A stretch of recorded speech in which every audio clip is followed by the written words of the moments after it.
Jeremiah 31.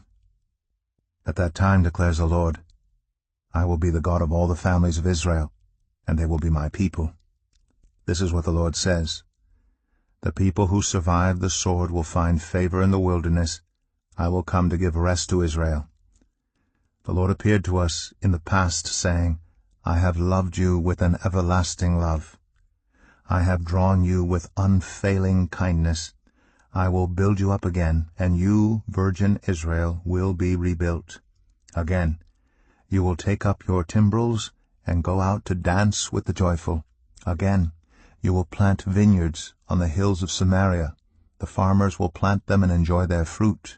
There will be a day when watchmen cry out on the hills of Ephraim, Come, let us go up to Zion, to the Lord our God. This is what the Lord says. Sing with joy for Jacob. Shout for the foremost of the nations.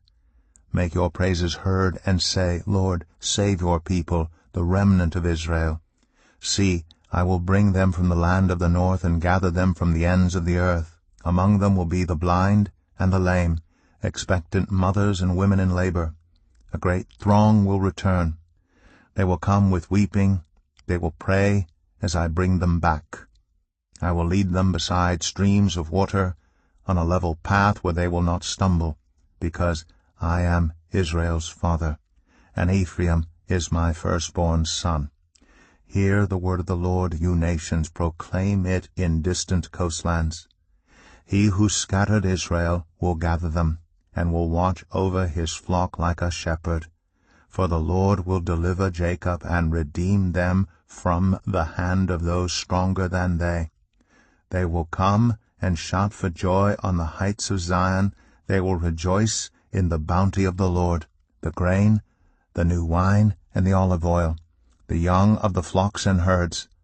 They will be like a well-watered garden, and they will sorrow no more. Then young women will dance and be glad, young men and old as well.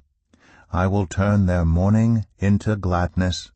I will give them comfort and joy instead of sorrow. I will satisfy the priests with abundance, and my people will be filled with my bounty, declares the Lord.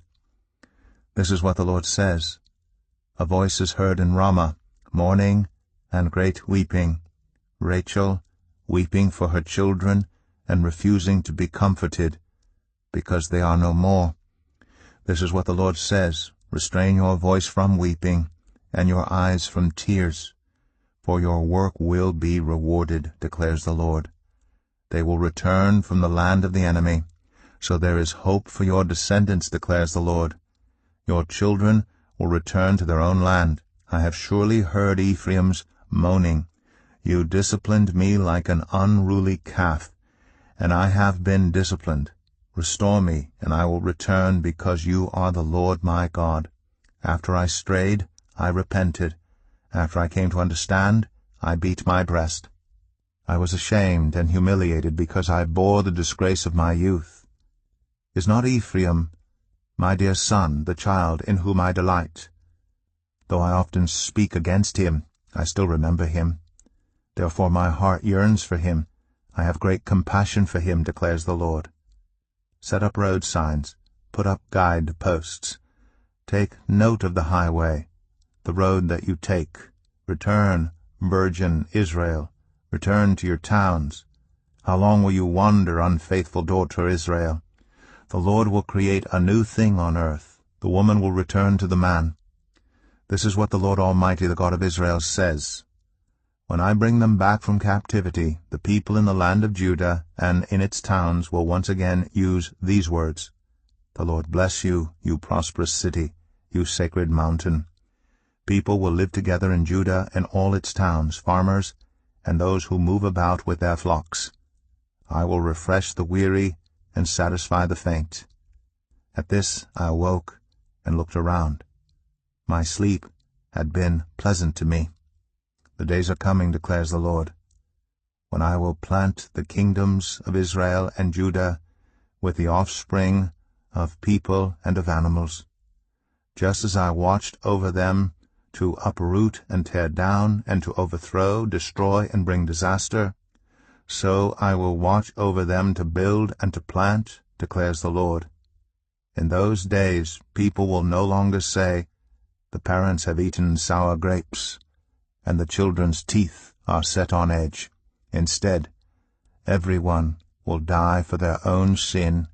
Whoever eats sour grapes, their own teeth will be set on edge. The days are coming, declares the Lord, when I will make a new covenant with the people of Israel and with the people of Judah.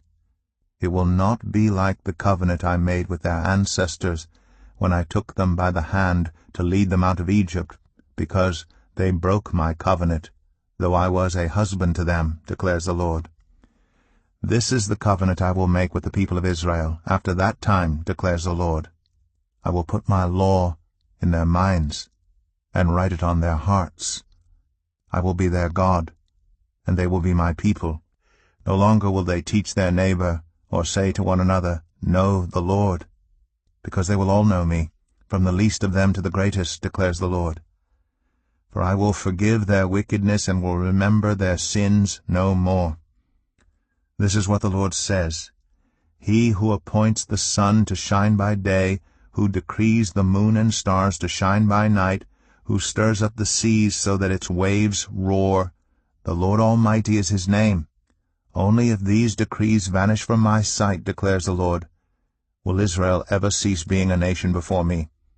This is what the Lord says. Only if the heavens above can be measured, and the foundations of the earth below be searched out, will I reject all the descendants of Israel because of all they have done, declares the Lord.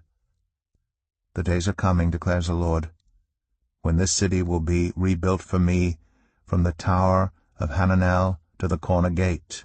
The measuring line will stretch from there straight to the hill of Gareb, and then turn to Goah, the whole valley where dead bodies and ashes are thrown, and all the terraces out to the Kidron Valley on the east as far as the corner of the Horse Gate, will be holy to the Lord.